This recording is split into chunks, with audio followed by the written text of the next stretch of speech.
ଥିବେ ମତେ ସହଳ ଯିବାକୁ ହବ ଭିକି ହାତରେ ଖାଇବା ପଠେଇ ଦେବୁ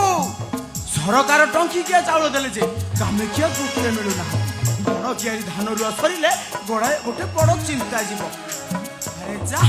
ମେନ୍ କଥା କହିବାକୁ ଭୁଲିଗଲି ଆଉ କାଲି ରାତିରେ ପଖାଳ କଂସେ ମାରି ଶୋଇପଡ଼ିଲି ଦିଅର ଭାଉଜ ବଜାରକୁ ଯାଇଥିଲେ ଏ ଯାଏଁ ଫେରି ନାହାନ୍ତି ହଁ ବଜାର କରୁ କରୁ ଡେରି ହେଇଯାଇଥିବ କୋଉ ବନ୍ଧୁ ଘରେ ରହିଯାଇଥିବେ ସିଏ ଯେତେବେଳେ ଆସିବା କଥା ଆସନ୍ତୁ ମୋର ଡେରି ହଉଛି ମୁଁ ଯାଉଛି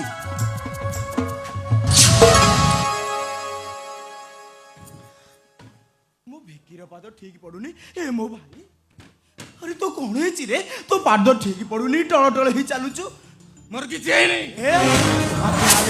ଯାଉଛି ମୁହଁଟା ଶୁଖି ଯାଇଛି ଆରେ ଦେହଟା ପୁରା କଳା କାଠ ପଡିଯାଇଛି କହ ତୋର କଣ ହେଇଛି ଆରେ ମୋର କିଛି ହେଇନି ମୋ ସୁନା ଭାଇଟା ପରା କଥା ଲୁଚାନା କହ ତୋର କଣ ହେଇଛି ଆରେ କହ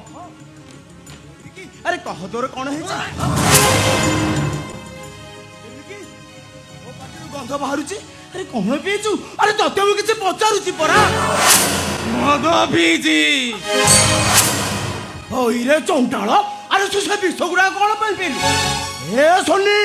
କୁହ ମୋ ଭାଇକୁ ସେ ବିଷ ଗୁଡାକ କିଏ ପିଆଇଛି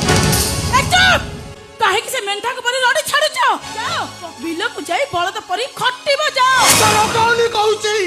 ମୋ ଭାଇ ମୋ ଜୀବନ ତାର କିଛି ହେଇଗଲେ ମୁଁ ଜମା ସହିପାରିବିନି କୁହ ମୋ ଭାଇକୁ ସେ ବିଷ ଗୁଡାକ କିଏ ଦେଇଛି କିଛି ନ କହି ଚୁପଚାପ ଯାଅ କହୁଛି ଯାଉଛ କୁଆଡେ ସତ କଥା କହିକି ଯାଅ ଭିକିକୁ ମୁଁ ମଦ ପିଆଇଛି ବିଷ ପିଇଛ ଭାଇ ବିଷ ନୁହେଁ ଅମୃତ ଆଉ ସେ ଅମୃତ ଯାହା ମୁହଁରେ ଥରେ ଲାଗି ଯାଇଛି ନା ଦୁନିଆଟା ତାକୁ ରଙ୍ଗୀନ ଦେଖାଯାଉଛି